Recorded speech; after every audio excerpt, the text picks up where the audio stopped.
여러분, 잠시만 손을 멈추고 제 이야기를 들어보세요. 지금 제가 말씀드릴 내용이 언젠가 여러분의 목숨을 구할지도 모르니까요. 7초. 딱 7초입니다. 숨을 한번 들이마시고 내쉬는 시간. 그보다도 짧은 시간 안에 여러분의 심장이 멈출 수도 있습니다.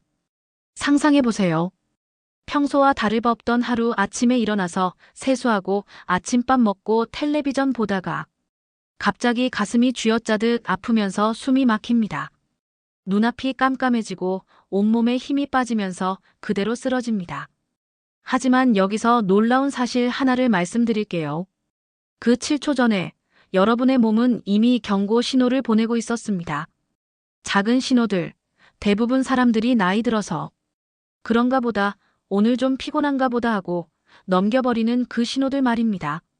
제가 지난 30년간 응급실에서 수많은 분들을 봐왔는데 정말 안타까운 일이 있었습니다.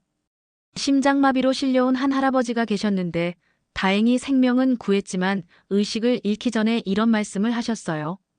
아침부터 가슴이 답답하고 어지러웠는데 그냥 소화가 안 되는 줄 알았어.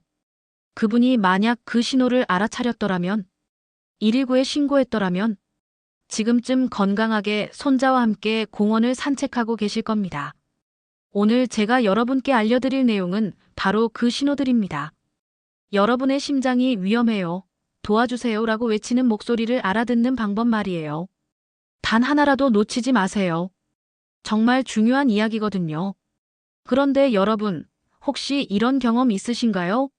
갑자기 가슴이 답답해지면서 뭔가 무거운 돌덩이가 가슴 위에 올려진 것 같은 느낌. 아니면 특별히 무리한 일을 하지 않았는데도 숨이 가빠지고 식은땀이 나는 경험. 만약 있으시다면 지금부터 제가 하는 말에 더욱 귀 기울여 주세요. 그것이 바로 여러분의 심장이 보내는 SOS 신호일 수 있으니까요. 먼저 심장마비가 무엇인지부터 간단히 말씀드릴게요. 심장은 온몸에 피를 보내는 펌프 역할을 합니다. 그런데 심장 자체도 살아있는 근육이기 때문에 영양분과 산소가 필요해요. 심장에 피를 공급하는 혈관을 관상동맥이라고 하는데 이 혈관이 막히면 심장 근육이 죽기 시작합니다. 이것이 바로 심장마비죠. 문제는 이 혈관이 하루아침에 갑자기 막히는 게 아니라는 거예요. 오랜 시간에 걸쳐 점점 좁아지다가 어느 순간 완전히 막혀버리는 거죠. 그래서 완전히 막히기 전에 우리 몸이 보내는 신호가 있는 겁니다. 통계를 하나 말씀드릴게요. 심장마비 환자 중에서 전조 증상을 느꼈지만 무시했던 사람이 80%가 넘습니다. 반대로 전조 증상을 빨리 알아차리고 병원에 간 사람들은 생존율이 95% 이상이에요. 이 차이 정말 크지 않나요?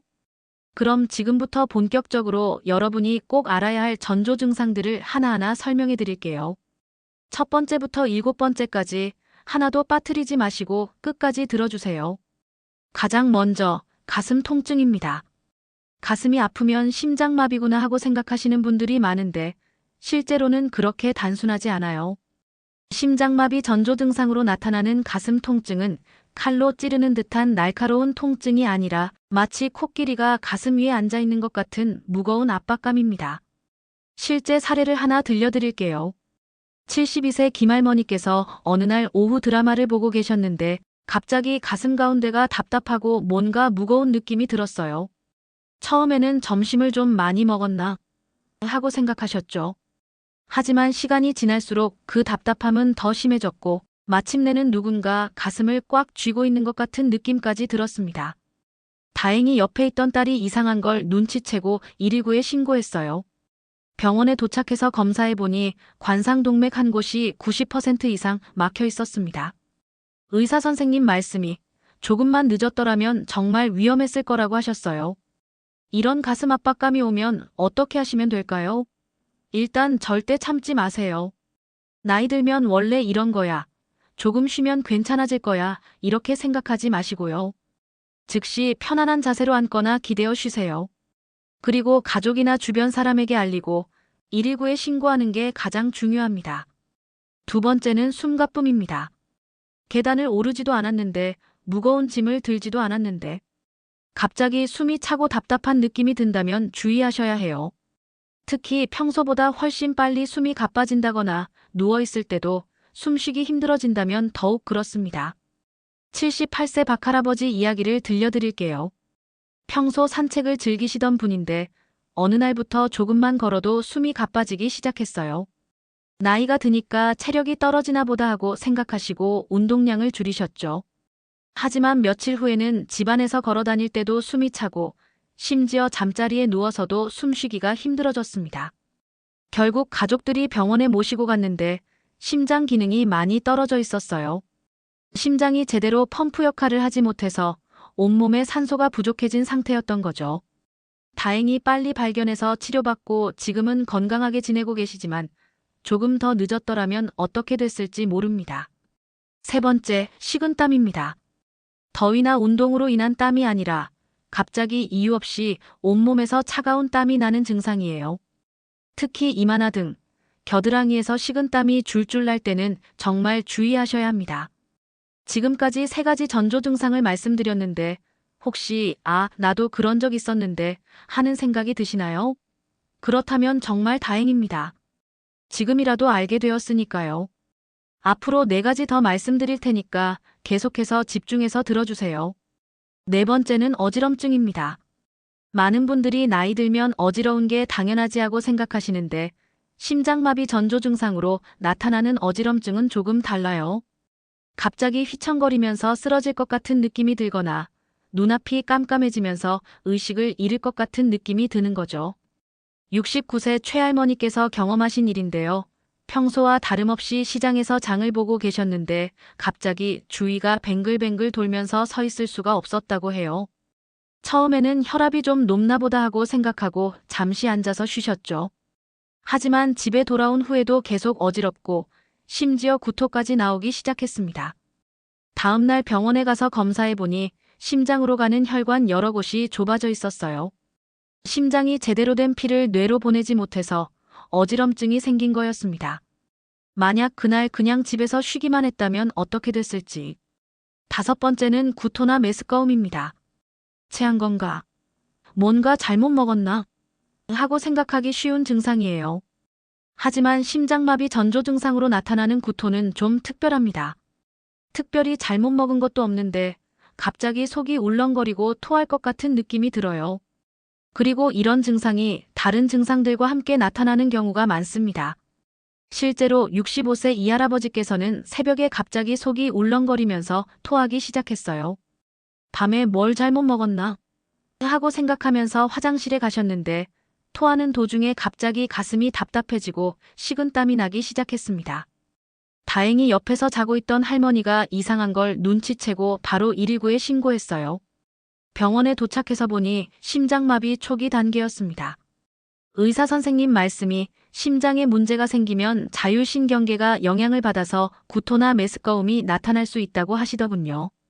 만약 그냥 배탈로만 생각하고 넘겼다면 정말 큰일 날 뻔했죠. 6번째는 극심한 피로감입니다. 이건 정말 많은 분들이 놓치는 증상이에요. 요즘 나이가 드니까 쉽게 피곤해져 하고 생각하거나 어제 무리했나 보다 하고 넘기는 경우가 대부분이거든요. 하지만 심장마비 전조 증상으로 나타나는 피로감은 평소와 확실히 다릅니다. 어떻게 다르냐면요. 아무것도 하지 않았는데도 온몸에 힘이 쭉 빠지는 느낌이에요.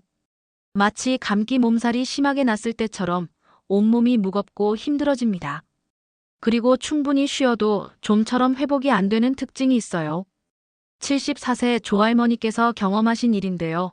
평소 정정하셔서 집안일도 척척하시고 손자들 봐주시는 것도 전혀 힘들어하지 않으셨어요. 그런데 어느 날부터 아침에 일어나는 것조차 힘들어하기 시작하셨어요. 온몸에 힘이 없고 조금만 움직여도 숨이 가쁘고 누워있고만 싶다고 하셨죠. 가족들이 감기라도 걸렸나 하고 생각했지만 열이 나는 것도 아니고 기침하는 것도 아니었어요. 그래서 병원에 가서 검사를 받아보니 심장 기능이 평소의 절반 정도로 떨어져 있었습니다. 심장이 제대로 일을 하지 못해서 온몸이 극도로 피곤해진 거였어요. 7번째, 마지막은 팔이나 어깨, 턱, 목 등으로 퍼지는 통증입니다. 이건 정말 많은 분들이 심장과 연결해서 생각하지 못하는 증상이에요. 어깨가 아픈데 심장이랑 무슨 상관이야? 하고 생각하시죠. 하지만 심장에서 시작된 통증은 신경을 따라 여러 곳으로 퍼질 수 있어요. 특히 왼쪽 팔이나 어깨로 뻗치는 통증이 가장 흔하고 때로는 턱이나 목, 심지어 등 쪽으로도 통증이 퍼질 수 있습니다. 이런 통증의 특징은 평소에 느껴보지 못한 이상한 느낌이라는 거예요. 근육통과는 뭔가 다른데 하는 생각이 든다면 주의하셔야 해요. 67세 정할아버지 경우를 말씀드릴게요. 평소 어깨 결림 때문에 고생하시던 분인데 어느 날 왼쪽 어깨와 팔이 평소와 다르게 아프기 시작했어요. 그냥 어깨 결림이 심해졌나 보다 하고 파스를 붙이고 마사지도 받으셨죠. 하지만 며칠이 지나도 나아지지 않고 오히려 가슴 쪽까지 답답한 느낌이 들기 시작했습니다. 결국 병원에 가서 검사받아 보니 관상동맥이 막혀가고 있었어요. 의사 선생님 설명으로는 심장에서 느끼는 통증이 신경을 통해 어깨와 팔로 전달된 거라고 하시더군요. 만약 계속 어깨 결림으로만 생각하고 있었다면 정말 위험했을 거예요. 지금까지 7가지 전조 증상을 모두 말씀드렸는데 중요한 건 이런 증상들이 하나씩 따로 나타날 수도 있고 여러 개가 동시에 나타날 수도 있다는 거예요. 만약 여러 개가 함께 나타난다면 더욱 심각한 상황일 가능성이 높으니까 절대 지체하지 마시고 바로 119에 신고하셔야 합니다. 자, 여러분. 지금까지 심장마비의 7가지 전조 증상에 대해 자세히 말씀드렸습니다. 혹시 들으면서 나도 그런 적이 있었는데 하고 생각하신 분 계시나요? 아니면 우리 할아버지, 할머니가 그런 말씀 하셨는데 하는 분도 계실 거고요. 그렇다면 지금부터는 정말 중요한 이야기를 해드릴게요. 바로 이런 증상들이 나타났을 때 어떻게 대처해야 하는지, 그리고 평소에 어떻게 하면 심장마비를 예방할 수 있는지에 대해서 말이에요. 먼저 전조 증상이 나타났을 때의 대처법부터 말씀드릴게요. 가장 중요한 것은 절대 혼자 해결하려고 하지 마세요. 괜찮겠지, 조금 쉬면 나아지겠지, 이런 생각은 정말 위험합니다.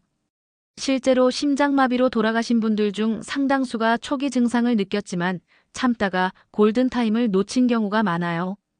골든타임이 뭔지 아시나요? 심장마비가 시작된 후 2시간 이내에 치료를 받으면 생존율이 90% 이상이에요. 하지만 6시간이 지나면 50% 이하로 떨어지고 12시간이 지나면 정말 심각해집니다. 그러니까 조금이라도 이상하다 싶으면 바로 행동하셔야 해요. 구체적인 대처법을 말씀드릴게요. 첫 번째, 편안한 자세를 취하세요. 앉거나 반쯤 기대어서 몸을 편안하게 하는 거예요. 절대 무리해서 움직이거나 계단을 오르내리지 마세요. 두 번째, 즉시 주변 사람에게 알리세요. 가족이 있다면 가족에게, 혼자 계시다면 이웃이나 관리사무소에라도 연락하세요.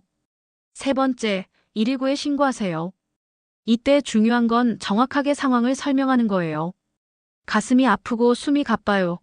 어지럽고 식은땀이 나요. 이렇게 구체적으로 말씀하시면 됩니다. 그러면 응급구조사들이 출동 준비를 하면서 전화로 응급처치 방법을 알려드릴 거예요. 네 번째, 약물이 있다면 복용하세요.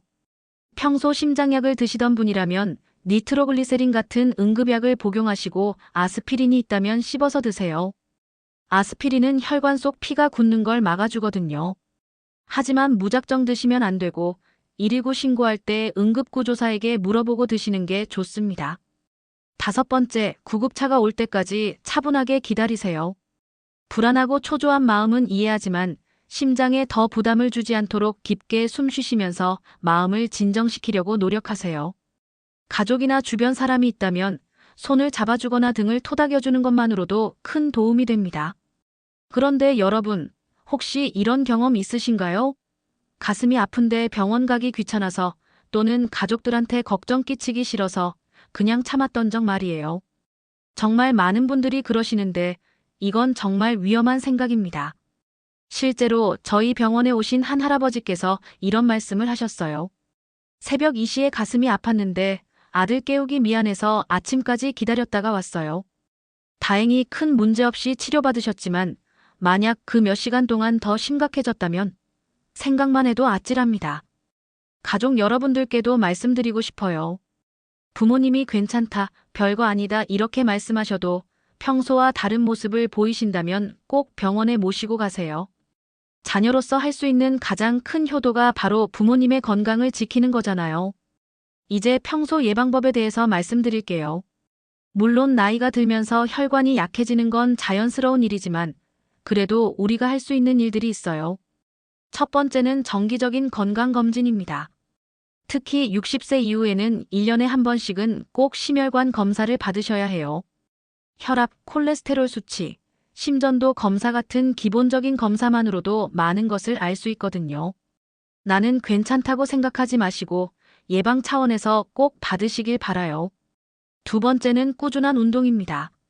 그런데 여기서 중요한 건 무리한 운동은 오히려 독이 될 수 있다는 거예요. 건강해지려면 힘들게 운동해야 해 이런 생각은 버리세요. 하루 30분 정도 천천히 걷기, 가벼운 스트레칭, 라디오 체조 정도만 해도 충분해요. 중요한 건 매일 꾸준히 하는 거예요.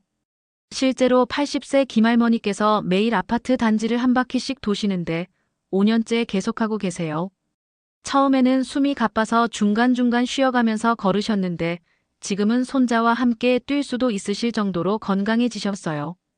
의사 선생님도 이 나이에 이렇게 심장이 건강한 분은 흔하지 않다고 하시더라고요. 세 번째는 식습관 관리입니다. 나이가 들수록 짜고 기름진 음식은 줄이시고 신선한 채소와 과일을 많이 드세요. 특히 염분 섭취를 줄이는 게 중요해요.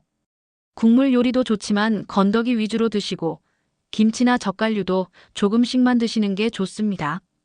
그리고 금연, 금주는 기본이에요. 이 나이에 담배 끊기가 쉽나 하시는 분들도 계시지만 심장 건강을 위해서는 정말 중요합니다.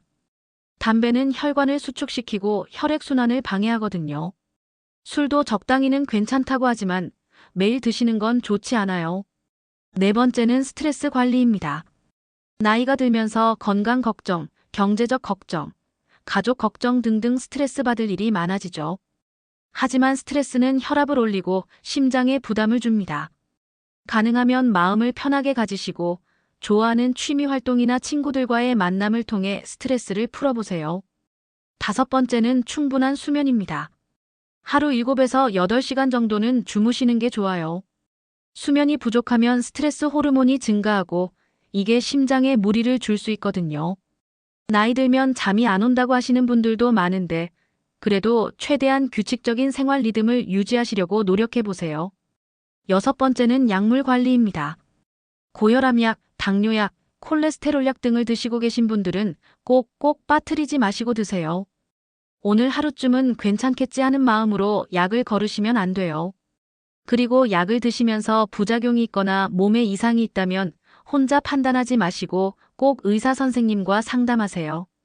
특히 아스피린 같은 혈전 방지약을 드시는 분들은 더욱 주의하셔야 해요. 이런 약들은 심장마비나 뇌졸중 예방에는 도움이 되지만 자칫하면 출혈 위험이 있을 수 있거든요. 그래서 반드시 의사의 처방에 따라 드셔야 합니다. 일곱 번째, 체중 관리입니다. 비만은 심장에 엄청난 부담을 줍니다.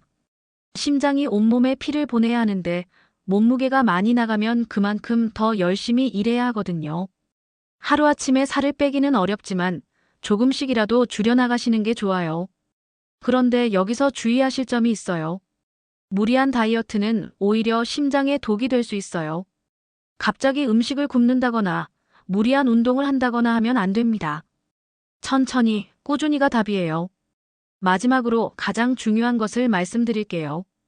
바로 가족들과의 소통입니다. 혼자 사시는 분들도 많고 자녀들과 떨어져 사시는 분들도 많죠. 하지만 건강에 이상이 있을 때는 꼭 가족들에게 알리세요.